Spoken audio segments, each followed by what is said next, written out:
হজরত মোহাম্মদ সাল্লাল্লাহ নিজের গুনাহগার উম্মতের জন্য কিভাবে সুপারিশ করবেন এবং সেই মুসলমানরা যারা নিজেদের গুনাহের কারণে জাহান্নামে থাকবে তাদেরকে কিভাবে জাহান্নাম থেকে বের করবেন। তো আজকের এই ভিডিও হুজুর সাল্লাল্লাহ সুপারিশ সম্পর্কে। মহতারাম, যখন জমিনে কোনো আল্লাহর নাম নেওয়ার কেউ থাকবে না, পুরো জমিন মুশরিকদের দিয়ে ভরে যাবে, তখন আল্লাহ তাআলা ইসরাফিল আলাইহিস সালামকে হুকুম দেবেন যে তিনি সুর ফুঁকবেন। আল্লাহ তাআলা কুরআন কারিমে অনেক জায়গায় কিয়ামতের দিনের ভয়ঙ্কর দৃশ্যের বর্ণনা করেছেন। এর মধ্যে সবচেয়ে মহান দৃশ্যটি হল যখন ইসরাফিল আলাইহিস সালামকে হুকুম দেওয়া হবে যে তিনি সুর ফুঁকবেন। এই সুর ফুঁকা এমন একটি ঘটনা হবে যা আসমান ও জমিনের প্রতিটি মাখলুককে কাঁপিয়ে দেবে। আল্লাহ তাআলা কুরআন মাজিদে বলেন, আয়াতে মুবারাকার তর্জমা হলো, আর সুর ফুঁকা হবে তখন যারা আসমান সমূহে আছে এবং যারা জমিনে আছে তারা সবাই অজ্ঞান হয়ে যাবে, তবে যাকে আল্লাহ চাইবেন। এটি প্রথম সুর যা দুনিয়ার সমাপ্তির আওয়াজ হবে। পাহাড় টুকরো টুকরো হয়ে যাবে, সমুদ্র ফুটে উঠবে এবং আসমান ফেটে যাবে, সব কিছু ধ্বংস হয়ে যাবে। তারপর আল্লাহর হুকুমে দ্বিতীয় সুর ফুঁকা হবে। এই মুহূর্ত এমন হবে যে জমিন নিজের ভিতরে লুকিয়ে রাখার সমস্ত পুরুষ ও নারীদের আবার বাইরে বের করে দেবে। রাসূলুল্লাহ সাল্লাল্লাহ বলেছেন, এরপর আল্লাহ আসমান থেকে একটি পানি বর্ষণ করবেন। তখন মানুষ সেই পানি থেকে এমনভাবে জন্ম নেবে যেমন সবুজ ঘাস জন্মায়। হযরত আয়েশা রাদিয়াল্লাহু আনহা বলেন, আমি রাসূলুল্লাহ সাল্লাল্লাহ বলতে শুনেছি যে কিয়ামতের দিনে মানুষকে খালি পায়ে, বিনা কাপড়ে এবং খতনা ছাড়া উঠিয়ে ময়দানে হাসরের দিকে আনা হবে। আমি আর্জ করলাম, হে রাসূলুল্লাহ, পুরুষ ও নারী সবাই একসাথে থাকবে, তারা তো একে অপরকে দেখবে। তখন আপনি সাল্লাল্লাহ বললেন, হে আয়েশা, বিষয়টি এত কঠিন হবে যে তাদের এই দিকে খেয়ালও যাবে না। যখন মানুষ কবর থেকে উঠবে তখন জমিনকে একেবারে সমতল করে দেওয়া হবে, সূর্যকে খুব কাছে নিয়ে আসা হবে এবং ভয় ও দুশ্চিন্তার এমন অবস্থা হবে যে প্রত্যেক ব্যক্তি নিজের নেকি ও গুনাহের পরিণামের চিন্তায় ডুবে থাকবে। যখন মানুষ আবার জীবিত হবে তখন বর্তমান জমিন শেষ হয়ে যাবে। আল্লাহ তাআলা একটি নতুন জমিন সৃষ্টি করবেন। এই জমিন একেবারে সমতল, সাদা হবে, সেখানে কোনো পাহাড়, গাছ বা গর্ত থাকবে না। এরপর সবাই ময়দানে মাহশারের দিকে রওনা হবে। হাদিসে এসেছে যে মানুষ বিভিন্ন অবস্থায় থাকবে। কিছু মানুষ উঁচু উঁচু সাবারিতে থাকবে এবং মাহশারের দিকে যাবে। এরা সেই লোক হবে যারা দুনিয়ায় আল্লাহর নেক বান্দা ছিল, যাদেরকে ইজ্জত ও সম্মানের সাথে আনা হবে। কিছু রেওয়ায়েতে আছে যে আম্বিয়া, সিদ্দিকিন, শহীদ এবং সালিহিনদেরকে বিশেষ সাওয়ারিতে আনা হবে। কিছু মানুষ পায়ে হেঁটে চলবে। এরা সাধারণ মানুষের অধিকাংশ হবে। কিছু মানুষ হাঁটুর উপর ভর দিয়ে ঘোষটাতে ঘোষটাতে আসবে। এরা সেই লোক হবে যাদের আমল, ভালো কাজ দুর্বল এবং গুনাহ বেশি হবে এবং জমিনের কঠোরতা ও ভয় তাদের সোজা হয়ে হাঁটতে দেবে না।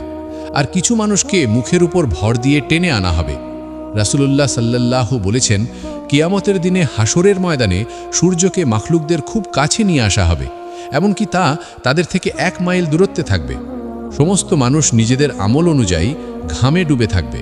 তাদের মধ্যে কিছু মানুষ হবে যাদের ঘাম টাকনু পর্যন্ত পৌঁছাবে, কিছু হবে যাদের ঘাম হাঁটু পর্যন্ত পৌঁছাবে, কিছু হবে যারা কোমর পর্যন্ত ঘামে ডুবে থাকবে এবং কিছু মানুষ এমন হবে যাদের জন্য তাদের ঘাম লাগামের মতো হয়ে যাবে। সবাই কঠিন কষ্টে থাকবে, তীব্র গরম হবে এবং এই দিন 500 বছরের সমান হবে। রাসূলুল্লাহ সাল্লাল্লাহু বলেন, সেই সময় কিছু মানুষ বলবে, তোমরা কি দেখছো না তোমরা কোন অবস্থায় আছো, কি বিপদে পড়েছো? কেন এমন কাউকে খোঁজা হয় না যে তোমাদের রবের দরবারে তোমাদের জন্য সুপারিশ করবে? তারপর কিছু মানুষ বলবে, তোমাদের সবার পিতা তো হযরত আদম আলাইহিস সালাম। এরপর সবাই তার খিদমতে উপস্থিত হয়ে আরজ করবে, হে আমাদের সাইয়েদনা আদম, আপনি আবুল বাশার। আল্লাহ তাআলা আপনাকে তার কুদরতের হাত দিয়ে সৃষ্টি করেছেন, আপনার মধ্যে তার রূহ ফুঁকেছেন এবং ফেরেশতাদেরকে হুকুম দিয়েছিলেন, ফলে তারা আপনাকে সেজদা করেছিল এবং আপনাকে জান্নাতে থাকার স্থান দিয়েছিলেন। আপনি কি আমাদের রবের দরবারে আমাদের জন্য সুপারিশ করবেন? আপনি কি দেখছেন না আমরা কি কঠিন অবস্থায় আছি এবং আমাদের উপর কত বড় কষ্ট এসে পড়েছে? হযরত আদম আলাইহিস সালাম বলবেন, আজ আমার রব এমন গজব করেছেন যে এমন গজব তিনি আগে করেননি এবং ভবিষ্যতেও করবেন না। তিনি আমাকে একটি গাছের ফল খেতে নিষেধ করেছিলেন, কিন্তু আমি তার হুকুম মানতে ভুল করেছি, তাই আমি আমার নিজের প্রাণের চিন্তায় আছি। তোমরা অন্য কারো কাছে যাও, তোমরা হযরত নূহ আলাইহিস সালামের কাছে যাও। তখন মানুষ হজরত নূহ আলাইহিসসালামের দরবারে উপস্থিত হয়ে আরজ করবে, হে আমাদের সাইয়েদনা নূহ, আপনি পৃথিবীর মানুষের প্রথম রাসূল এবং আল্লাহ তাআলা আপনার নাম আবদান শাকুর অর্থাৎ কৃতজ্ঞ বান্দা রেখেছেন। আপনি কি দেখছেন না আমরা কি বিপদের মধ্যে আছি? তুমি কি দেখছো না আমরা কি কঠিন অবস্থায় আছি এবং আমাদের উপর কত বড় কষ্ট এসে পড়েছে? আপনি কি আপনার রবের দরবারে আমাদের জন্য সুপারিশ করবেন? তিনি বলবেন, আজ আমার রব এমন গজব করেছেন যে না আগে কখনো এমন করেছেন এবং না ভবিষ্যতেও এমন করবেন। আমি আমার নিজের প্রাণের চিন্তায় আছি, আমি আমার নিজের হেফাজতের চিন্তায় আছি, তাই তোমরা অন্য কোনো নবীর কাছে যাও।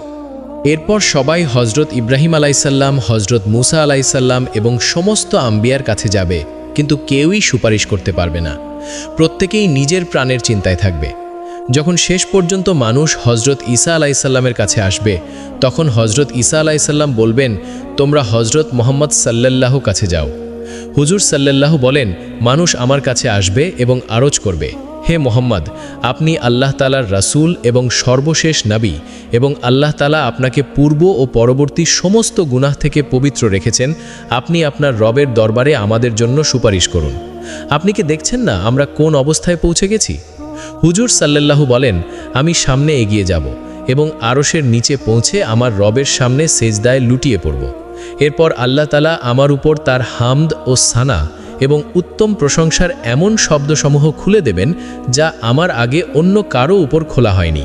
তারপর বলা হবে, হে মোহাম্মদ, আপনার মাথা উঠান, প্রার্থনা করুন, আপনাকে দান করা হবে, এবং সুপারিশ করুন, আপনার সুপারিশ কবুল করা হবে। আমার সুপারিশ কবুল হয়ে যাবে এবং এরপর আল্লাহ তাআলা হিসাব কিতাব শুরু করবেন।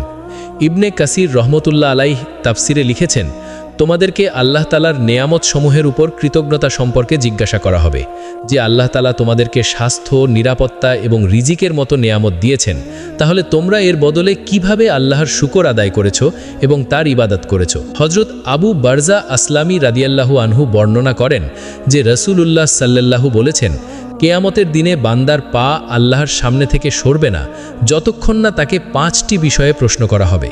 তার জীবন কোথায় ব্যয় করেছে, তার যৌবন কোথায় ব্যয় করেছে, তার সম্পদ কোথা থেকে উপার্জন করেছে এবং কোথায় ব্যয় করেছে, এবং তার জ্ঞান অনুযায়ী কতটুকু আমল করেছে। এই প্রশ্নগুলো এই বিষয়টি স্মরণ করিয়ে দেয় যে দুনিয়ায় পাওয়া প্রতিটি নেয়ামত, সময় এবং সুযোগ একটি আমানত, এবং এর হিসাব আল্লাহর সামনে দেওয়া আবশ্যক। এবং রেওয়ায়েতে এসেছে যে কিয়ামতের দিনে বান্দার কাছে সর্বপ্রথম প্রশ্ন নামাজ সম্পর্কে করা হবে। যার নামাজ সঠিক হবে সে সফল হবে। যখন বান্দাদের আমলের হিসাব কিতাব সম্পূর্ণ হয়ে যাবে, তখন প্রত্যেক বান্দাকে তার সমস্ত আমল সম্বলিত একটি কিতাব দেওয়া হবে। তখন মুমিনকে সম্মানের সাথে তার আমলনামা ডান হাতে দেওয়া হবে, যার ফলে সে কিয়ামতের দিনে খুব খুশি এবং সফল হবে। ফরমানে বাড়ি তালা হলো, তখন যাকে তার আমলনামা ডান হাতে দেওয়া হবে তার হিসাব খুব সহজভাবে নেওয়া হবে এবং সে আনন্দের সাথে তার পরিবার পরিজনের দিকে ফিরে যাবে। কিন্তু কাফির, মুনাফিক এবং পথভ্রষ্ট লোকদের তাদের আমলনামা তাদের পিঠের পিছন দিক থেকে বাম হাতে দেওয়া হবে। আল্লাহ তাআলা বলেন, যাকে তার আমলনামা পিছন থেকে দেওয়া হবে সে মৃত্যু কামনা করতে থাকবে এবং জ্বলন্ত জাহান্নামে প্রবেশ করবে। যখন হিসাব কিতাব শেষ হয়ে যাবে এবং আমলনামা বন্টন করা হবে, তখন তারপর আমল ওজন করা হবে। আমলের ওজনের জন্য একটি দাড়িপাল্লা থাকবে, যার 2টি পাল্লা থাকবে। এর মধ্যেই বান্দাদের আমল ওজন করা হবে। এই দাড়িপাল্লা এত মহান হবে যে এর প্রকৃত পরিমাণ আল্লাহ তাআলা ছাড়া কেউই অনুমান করতে পারবে না।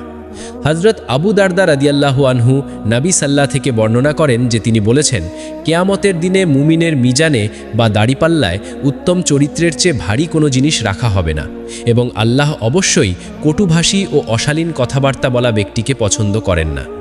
যখন আমলের ওজন করা হবে, তখন যার পাল্লা ভারী হবে সে জান্নাতি হবে এবং যার পাল্লা হালকা হবে সে জাহান্নামী হবে। এরপরে পুল সিরাতে পর্যায়ে আসবে। আপনাদের জানিয়ে দিই যে যদি আপনারা পুল সিরাত সম্পর্কে আলাদা একটি ভিডিও চান, তাহলে আমাদের কমেন্ট করুন, আমরা এর ওপর একটি ভিডিও বানিয়ে দেব।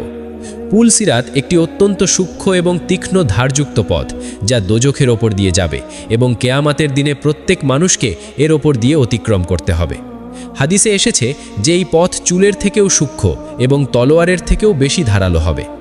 মুমিনরা তাদের ঈমান ও আমলের নূরের অনুযায়ী এর ওপর দিয়ে অতিক্রম করবে। কেউ বিদ্যুতের মতো দ্রুত, কেউ বাতাসের মতো, কেউ দৌড়ে, কেউ হেঁটে এবং কেউ ঘষ্টাতে ঘষ্টাতে। যারা মুমিন হবে তারা জান্নাতে প্রবেশ করবে এবং যারা মুনাফিক ও কাফির হবে তারা পুল সিরাতে পিছলে যাবে এবং দোজখে পড়ে যাবে। হযরত আব্দুল্লাহ ইবনে আব্বাস রাদিয়াল্লাহু আনহু থেকে বর্ণিত আছে যে নবী সাল্লাল্লাহু বলেছেন, কেয়ামতের দিনে সমস্ত আম্বিয়াদের জন্য সোনার মিম্বার বিছানো হবে এবং তারা তাতে বসবেন, কিন্তু আমার মিম্বার খালি থাকবে। আমি তাতে বসবো না, বরং আমার রবের সামনে দাঁড়িয়ে থাকব, এই ভয়ে যে কোথাও এমন না হয় যে তিনি আমাকে জান্নাতে পাঠিয়ে দেন এবং আমার উম্মত আমার পরে সাহায্য ছাড়া থেকে যায়। তারপর আমি আরজ করব, হে আমার রব, আমার উম্মত, আমার উম্মত। আল্লাহ তাআলা বলবেন, হে মোহাম্মদ, আপনি কি চান যে আমি আপনার উম্মতের সাথে কেমন আচরণ করি? নবী সাল্লাল্লাহু বলেন, আমি আরজ করব, হে আমার রব, তাদের হিসাব দ্রুত নিয়ে নিন। তারপর তাদের ডাকা হবে এবং তাদের হিসাব নেওয়া হবে। তাদের মধ্যে কিছু আল্লাহ তাআলার রহমতে জান্নাতে প্রবেশ করবে এবং কিছু আমার শাফাআতের মাধ্যমে। আমি শাফাআত করতে থাকব এখানে পর্যন্ত যে আমি তাদের মুক্তির হুকুমও নিয়ে নেব যাদের দোজখে পাঠানো হয়ে গেছে। এবং আমি দারোগায় জাহান্নাম মালিকের কাছে যাব, তখন সে বলবে, হে মোহাম্মদ, আপনি আপনার উম্মতের মধ্যে কাউকেই আগুনে বাকি রাখেননি যার ওপর আল্লাহ রব্বুল ইজ্জত অসন্তুষ্ট। তারপর হঠাৎ আমি দেখব যে আল্লাহ রব্বুল ইজ্জত আমার সামনে জালোয়া আফরোজ আছেন। তখন আমি সেজদায় লুটিয়ে পড়ব। আল্লাহ তাআলা বলবেন, হে মোহাম্মদ, আপনার মাথা উঠান এবং কথা বলুন, আপনাকে শোনা হবে। বলুন, আপনার কথা কবুল করা হবে এবং শাফাআত করুন, আপনার শাফাআত কবুল করা হবে। আমি মাথা উঠিয়ে আরজ করব, আমার উম্মত, আমার উম্মত। আল্লাহ তাআলা বলবেন, আপনার উম্মতের কাছে যান এবং যার অন্তরে সরিষার দানার পরিমাণ ঈমান আছে তাকে জান্নাতে প্রবেশ করিয়ে দিন। আমি যাব এবং যার অন্তরে এতটুকু ঈমান পাব তাকেও জান্নাতে প্রবেশ করিয়ে দেব। আল্লাহ আজ্জা ওয়া জাল্লার কাছে দোয়া যে তিনি আমাদের নেক আমল করার তৌফিক দান করুন এবং আমাদেরকে হযরত মুহাম্মাদের শাফাআত নসিব করুন।